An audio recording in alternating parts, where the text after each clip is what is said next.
주님의 이름으로 여러분을 사랑합니다. 예, 감사합니다.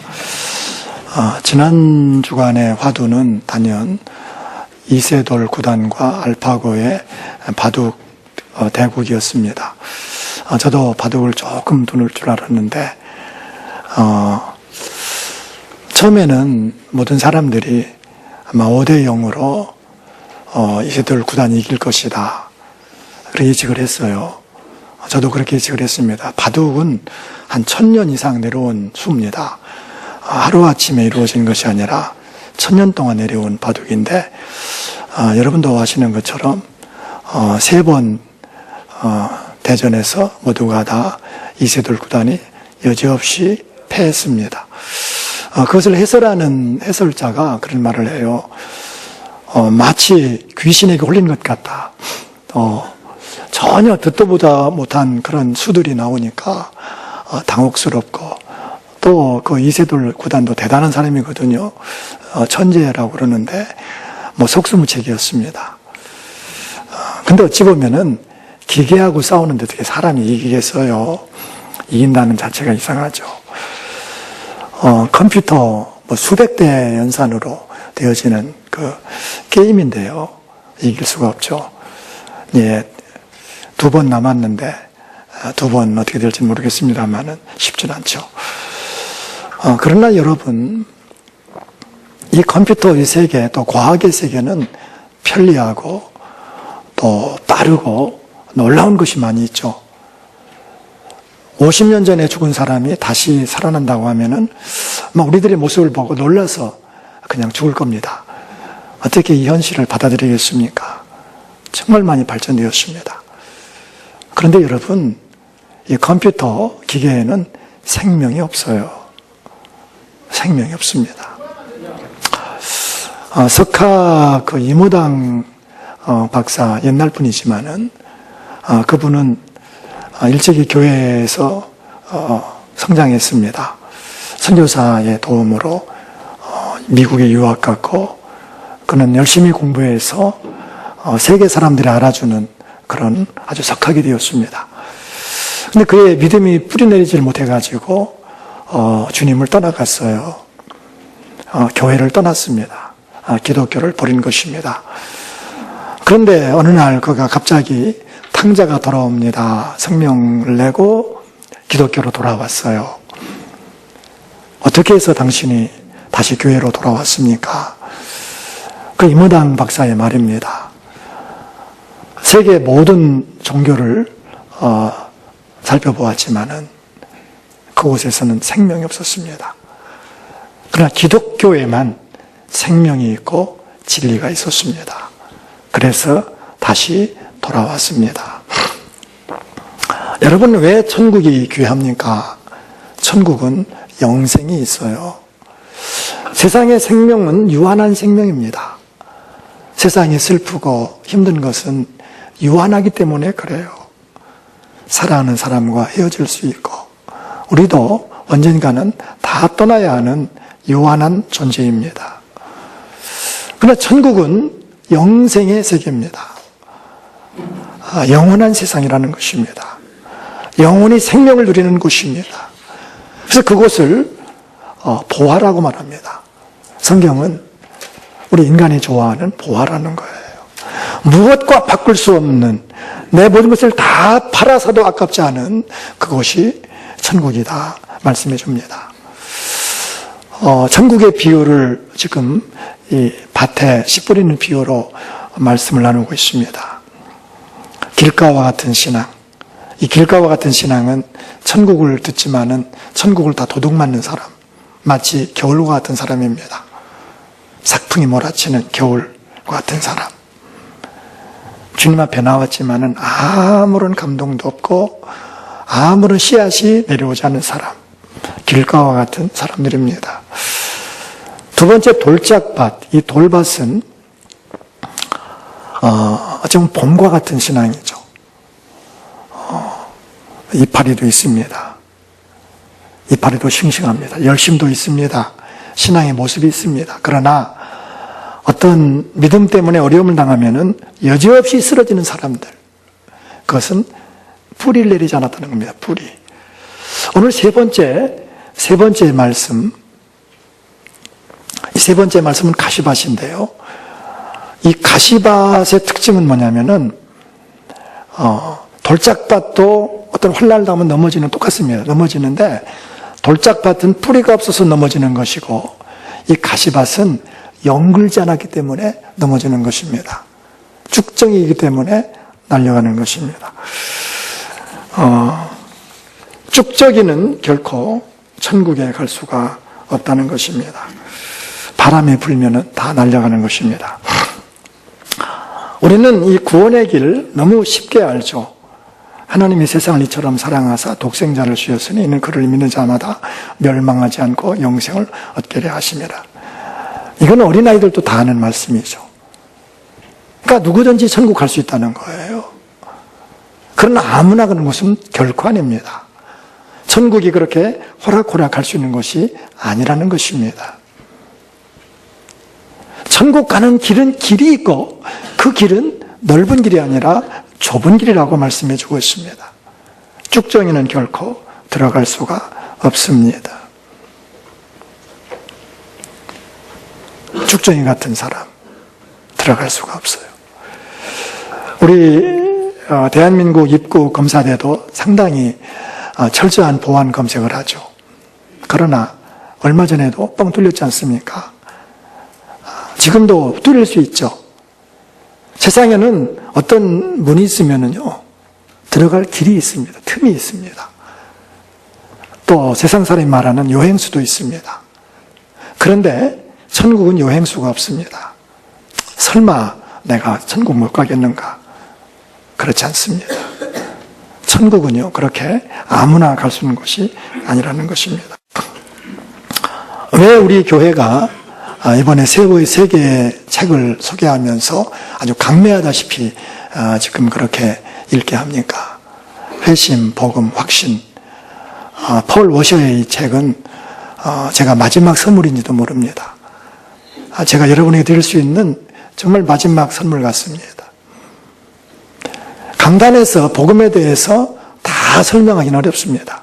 그래서 교회마다 성경 공부가 있고 여러 훈련 프로그램이 있죠. 그것도 쉽지 않습니다. 그런데 이 책은 구원에 대해서 잘 정리가 됐어요. 이 책은 그래서 처음부터 끝까지 잘 서술했기 때문에 귀한 것입니다. 여러분 혹시 참여하지 않았다면 꼭 참여해서 여러분의 신앙을 다질 수 있기를 바랍니다. 여러분, 천국은 쭉정이는 결코 들어갈 수 없습니다. 알곡만 들어간다는 것이 가라지 비유의 핵심입니다. 이 쭉정이를 가지고 있는 이 곡식은요, 모습은 그럴듯합니다. 모습은요, 잘 모릅니다. 우리가 쭉정이와 알곡을 이렇게 눈으로 봐서는 잘 분간이 안 됩니다. 그러나 어떤 환난을 당하고 어떤 어려움을 당해보면은 금방 알 수가 있죠.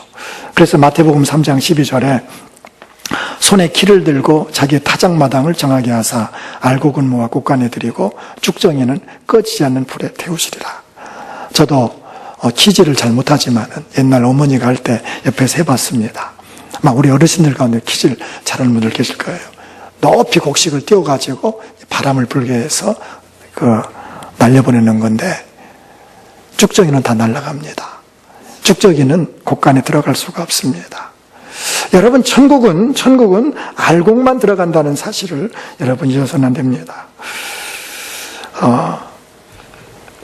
왜 알곡이 되지 못하는가? 왜 교회 나왔지만은 알곡 신자로 성숙하지 못하는가? 그것이 오늘 말씀이에요.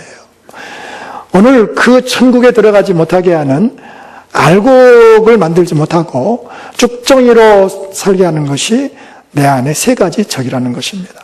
오늘 주님께서는 씨 뿌리는 비유를 이렇게 설명하고 있는데요.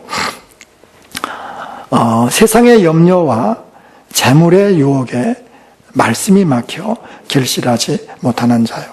첫째가 염려하는 것, 세상에 염려하는 것. 두 번째가 재물의 유혹. 이 재물의 유혹에는 쾌락이 있습니다. 그래서 누가복음은 이 말씀을 이생의 염려와 재물과 향락이라고 말하고 있습니다. 그러니까 우리의 신앙을 좀먹고 신앙을 무너뜨리는 것이 내 안에 있는 염려, 세상의 어떤 물질의 욕심, 그리고 향락, 그것이라는 것입니다. 이것은 어찌 보면은 적과 같지 않습니다. 이것이 큰 적이라고 하면은 뭐 금방 이길 수 있죠. 그런데 염려하는 것, 물질을 따라가는 것, 또 쾌락, 향락, 이게 무슨 죄입니까? 우리가 염려했다고 누가 잡아갑니까? 법에 저촉됩니까? 그런데 그것이 우리 신앙을 망하게 한다는 것입니다. 적과 같지 않은 것이 적이 있는 것이 많이 있죠. 예를 들어서 게으름 같은 거. 뭐 게으른 것이 무슨 죄겠습니까? 그럼 게으름은 망하죠. 부정적 사고, 부정적 사고 있는 분은 고쳐야 됩니다. 그게 큰 아주 암과 같은 것이죠. 특별히 신앙을 좀먹는 것이 뭐냐면 이 세 가지라는 거예요. 염려하는 거, 세상 염려하는 거, 재물의 유혹, 향락. 이것은 내적인 것이면 내 안에 있습니다.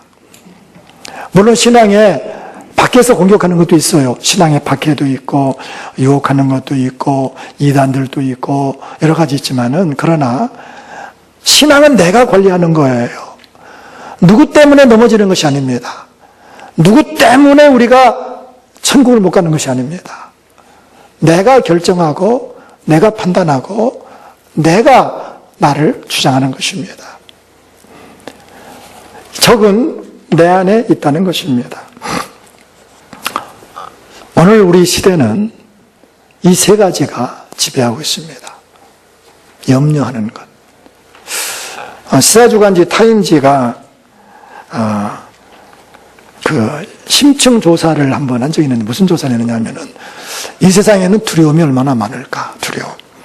이 과학이 발달하고 문명이 이렇게 발전되었고 경제적으로 수익 높은 이 시대에 옛날 원시 시대와 두려움의 차이가 무엇일까? 면접 심층 조사했는데 놀랍게도 원시 시대보다도 훨씬 더 현대가 두려움이 많은 것을 발견했습니다. 그 두려움의 가지수를 나누었더니 276개가 나왔습니다. 타임지는 소개하기를 결론이 인간의 문명이 발달할수록, 과학이 발달할수록 두려움은 더 많을 것이다. 염려, 걱정은 더 많을 것이다. 예측을 했습니다. 여러분 중에 걱정 없는 사람이 있습니까? 염려 없는 사람 어디 있습니까? 현대는 물질이 우상이 되고 있습니다. 여러분, 물질은 죄는 아니죠. 저도 돈을 좋아한다고 여러 번 말했습니다. 여러분 저에게 돈을 줘 보십시오. 제가 싫어하나. 돈은 좋아하는, 다 좋아해요. 그러나 중요한 것은 돈을 사랑하지 말라는 것입니다. 돈의 노예가 되지 말라는 것입니다. 돈 때문에 가정이 병들고, 돈 때문에 인간성이 말살되어지고, 돈 때문에 세상이 이렇게 힘듭니다. 쾌락이 목적입니까?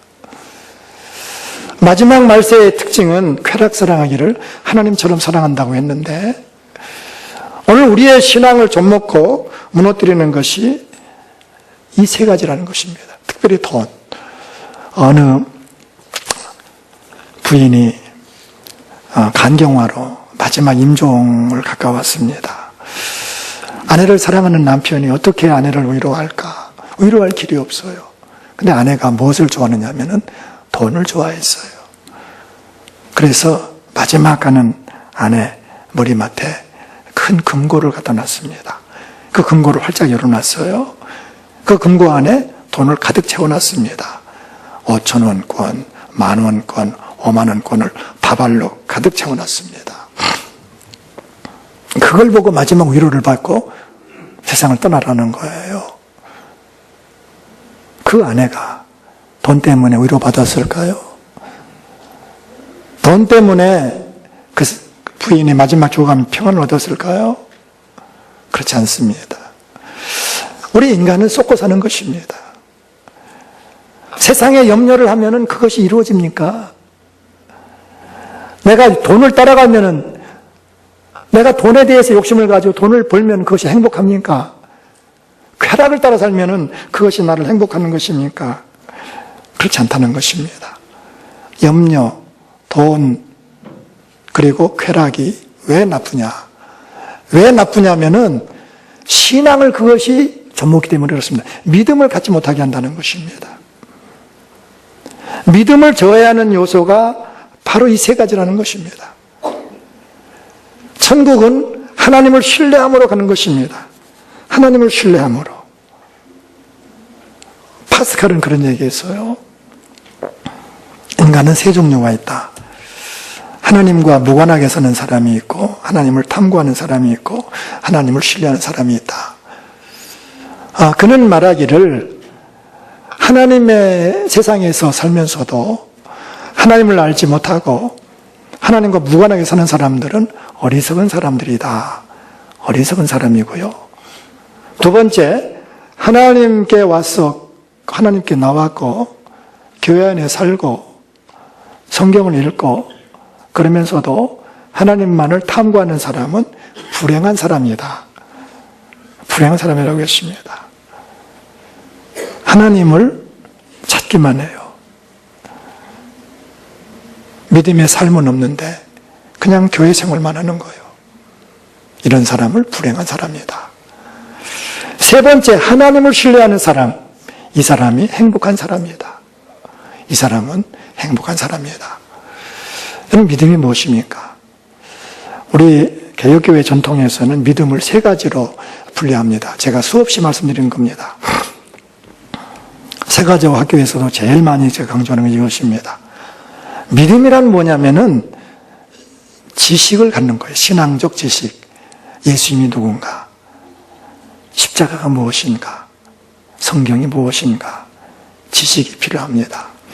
그러나 그 지식이 신앙이 아니라는 것입니다. 두 번째 단계로 가야 됩니다. 믿음에 대해서 동의하는 겁니다. 그것을 내가 받아들이는 것입니다. 예수님을 내 안에 영접해야 됩니다. 예수님을 모셔야 돼요. 그러나 그것이 또한 믿음이 아니라는 것입니다. 그것만은 믿음이 아니라는 것입니다. 세 번째가 있어야 믿음이 성립되는 것입니다. 세 번째가 무엇입니까? 의지하는 것입니다. 하나님을 신뢰하는 것입니다. 신뢰하며 사는 것입니다. 하나님을 신뢰하고 사랑하며 사는 것입니다. 하나님을 신뢰하고 정직하게 사는 것입니다. 하나님을 신뢰하기에 진실하게 사는 것입니다. 여러분이 신앙생활할 때 내 삶에 있어서 주님을 신뢰하지 못한다고 하면은 그것은 믿음이 아니라는 사실을 여러분 기억하셔야 됩니다. 신앙에 지식이 있다고 해서 그것이 믿음이 아니라는 것입니다. 우리가 교회에 나왔다고 해서 그것이 신앙 믿음이라고 하지 않습니다. 하나님을 신뢰하는 겁니다. 나를 내려놓고 주님으로 사는 것입니다. 나의 힘을 빼어놓고 주님의 힘으로 살아가는 것. 그것이 진정한 믿음이라는 것입니다. 여러분, 내가 염려하고 세상의 염려, 물질을 따라가고 쾌락을 쫓는다고 하면은 그것은 육적인 삶이라는 거예요. 육적인 삶. 동물적인 삶이라는 거예요. 여러분, 사람과 동물은 다릅니다. 어떤 사람들은 그러거든요. 사람이 동물이다. 사람은 애니멀이다. 동물이다. 사람이 동물입니까? 사람에게는요, 아름다운 고상한 법이 있습니다. 사람에게는 아름다운 사랑이 있습니다. 아름다운 꿈을 갖고 살아갑니다. 사람은 하나님을 경외하며 사는 것입니다. 그러나 동물들은 본능으로 사는 것입니다. 아무리 개가 훌륭해도 본능으로 사는 것입니다. 개에게 꿈이 있습니까? 아름다운 미래를 보는 어떤 눈이 있습니까? 우리가 세상에 염려하고 물질을 따라가고 쾌락적인 그 인생은 육적인 삶, 정욕적인 삶, 우리 주님과 반대되는 삶이라는 사실입니다. 여러분은 무엇을 위해서 그렇게 많이 염려하십니까? 무엇 때문에 그렇게 고민하십니까? 혹시 여러분의 자녀의 진로의 만큼 하나님 나라에 대해서 염려해 보셨습니까? 여러분의 건강을 염려하는 것만큼 주님 나라를 위해서 염려해 보셨습니까? 여러분의 염려는 어디에 있습니까? 저는 그분이 그렇게 존경스러워요. 그분은 이름도 모르고 사는 것도 모르는데 그냥 들어서 그래요. 제천에서 가까운 분이에요. 그분은 큰 비가 내리면은 교회로 달려와요. 교회로. 자기 집보다도 교회가 머릿속에 있는 거예요. 교회에 무슨 일이 있을까? 교회 식구들의 일이 자기의 일로 알고 늘 주님 말씀에 관심을 갖고 그런 분은 배우지 못해서도 존경받을 만한 사람입니다. 여러분, 먹을 것, 입을 것, 어떤 그런 세상적인 염려, 그것이 나를 망친다는 거예요. 고린도후서 17장 10절에 보면은 하나님의 뜻대로 하는 근심은 후회할 것이 없는 구원에 이르게 하는 회개를 이루는 것이요. 세상 근심은 사망을 이루는 것이니라. 세상의 근심은요, 사망을 가져와요. 이거는 세상에 물질을 따라가고 쾌락을 따라가는 다 마찬가지입니다. 그것이 우리의 대적이고 그것이 우리를 망치는 것입니다. 여러분의 삶의 목적이 무엇입니까? 혹시 돈은 아닙니까? 방향을 돌리세요. 돈이 삶의 목적이 될 수 없습니다. 쾌락이 여러분 삶의 목적입니까? 방향을 돌리십시오. 믿음은 방향을 하나님께 돌리는 거예요. 르네상스의 미술계의 거장으로 꼽히는 미켈란젤로, 그분은 스승을 잘 만나서 훌륭한 조각가가 되었습니다. 훌륭한 미술계의 거장으로 남았습니다. 그의 스승이 베르톨드라는 사람인데, 그 베르톨드 선생님에게 14살 때 미켈란젤로가 갔습니다. 근데 미켈란젤로 보니까 재능이 있어요. 아주 재능이 많습니다. 스승이 그의 재능을 보고 묻습니다. 내가 위대한 조각가가 되기 위해서는 무엇이 필요하다고 생각하느냐? 예, 선생님 말씀을 따라서 열심히 공부해서 재능을 키우겠습니다. 그 스승이 고개를 흔들었습니다. 고개를 저었습니다. 그게 아니다. 네가 재능만을 만약에 키운다고 하면은 너는 훌륭한 조각가가 되지 못한다. 훌륭한 장인은 될 수 있어도 위대한 조각가는 될 수 없다. 나를 따라오라. 그리고 그 선생님이 어린 미켈란젤로를 가지고 데리고 술집에 갔다고 그래요. 술집 앞에는 지금도 술집들 거대하지 않습니까? 그 앞에 거대한 조각상이 있어요. 이것을 똑똑히 보아라. 그리고는 또 이 미켈란젤로를 교회로 이끌어 갔어요. 교회 앞에 아름다운 천사의 조각이 있었습니다. 이것을 보아라. 내가 조각을 해서 쾌락을 위한 그런 조각을 하겠느냐? 아니면은 하나님의 영광을 위해서 조각하겠느냐? 너의 에너지를 어디에 쏟겠느냐? 그때 미켈란젤로가 어린 미켈란젤로 소리쳤다고 그러죠. 하나님을 위하여, 하나님을 위하여, 하나님을 위하여 힘쓰겠습니다. 그는 방향을 하나님께 돌리고 하나님을 위해서 조각했습니다. 하나님을 위해서 그는 그의 모든 에너지를 쏟았습니다. 그래서 그는 지금까지도 역사에 길이 남는 훌륭한 미술가로 우리 앞에 있는 것입니다. 어느 주부가 매일같이 반복되는 그 생활에 회의를 느꼈어요. 인생이 너무나도 무가치하게 느꼈어요. 매일처럼 밥하고 빨래하고 설거지하고 그것이 매일같이 반복되니까 너무 지쳤어요. 내 인생이 무엇인가. 그래서 많은 주부들이 우울증에 빠지기도 하고요. 많은 주부들이 그걸 이기지 못해서 또 쾌락으로 가기도 하고요. 그렇지 않습니까? 이 부인도 너무나도 인생이 좀 억울한 것 같아요. 근데 이분은 크리스찬인데 성경을 깊이 보다가 고린도전서 10장 31절을 읽게 되었습니다. 그런즉 너희가 먹든지 마시든지 무엇을 하든지 설거지를 하든지 빨래를 하든지 다 다 하나님의 영광을 위하여 하라. 다 하나님의 영광을 위해서 하라. 그 말씀이 가슴속에 새겨들었어요. 파고들었어요. 아, 이거구나. 바로 이거구나. 똑같은 환경인데 이 부인은 새로운 용기를 얻었습니다. 그런 빨래를 하면서도 하나님의 영광을 생각했습니다. 설거지를 하면서도 하나님의 영광을 생각했습니다. 여러분, 가정을 지키는 것보다 위대한 일이 어디 있습니까? 하나님의 거룩한 그 존재 목적을 가지고 그 역할을 했을 때 그 주부는 그 깊은 후회감, 깊은 상실감에서 나올 수가 있었습니다. 여러분, 염려, 돈을 사랑하는 것, 그리고 쾌락, 그것은 행복을 가장한 불행의 전령사들입니다. 마귀는 이런 것을 통해서 우리를 망치고 있다는 사실입니다. 여러분, 그러나 그것이 쉽질 않아요. 내 염려하지 말라고 해서 염려하지 않는 것입니까? 돈에 욕심을 부리지 말라고 해서 여러분 돈의 욕심에서 떠날 수 있습니까? 쉽지 않은 거예요. 어느 분이 블로그에 감동적인 글이라고 하여튼 제 가슴을 때리는 그런 글이 하나 있었어요. 그게 뭐냐면은 이분이 백화점에 갔는데 입구에 담배 연기가 뽀얗게 올라오는 거예요. 많이 올라오는 거예요. 어떤 사람이 이렇게 담배를 피우나 그냥 관심을 갖고 가봤더니 여자들이었어요. 여자들이 우리 담배를 피우고 있었어요. 사람들이 그러지 않습니까? 여자들이 담배 피우는 모습은 참 섹시하게 보인다. 아주 좋게 보는 사람들 많죠.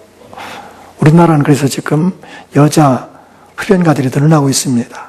신기한 거예요. 남자들은 담배를 끊으려고 지금 발악을 하는데 여자들, 특별히 젊은 학생들이, 여학생들이 담배를 지금 많이 피우고 있습니다. 근데 그 여자들이 누구냐면은 다 애기 엄마들이에요. 어떤 사람은 아기를 가슴에 안고 있고, 어떤 부인은 유모차에 아기를 태우고 있고, 어떤 부인은 그 아기를 손을 잡고 있고, 그러면서 담배를 뿜는데 얼마나 그렇게 이쁘게 뿜는지. 그래서 그분들이 처음에는 이분들이 아마 외국에서 온 사람인가 착각을 했다는 거예요. 그래서 가까이 가봤더니 외국 사람들이 아니었어요. 평범한 한국의 주부들이었어요. 참 무섭죠? 여러분, 흡연가 치고 이것이 건강에 좋게 여기는 사람 아무도 없습니다. 또 여러분 중에 지금 흡연한 사람이 있을 것입니다.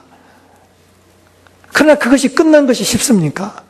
쉽지 않은 거예요. 쉽지 않아요. 담배 핀다고 너무 구박하지 마세요. 끝난 거 쉽지 않은 거예요.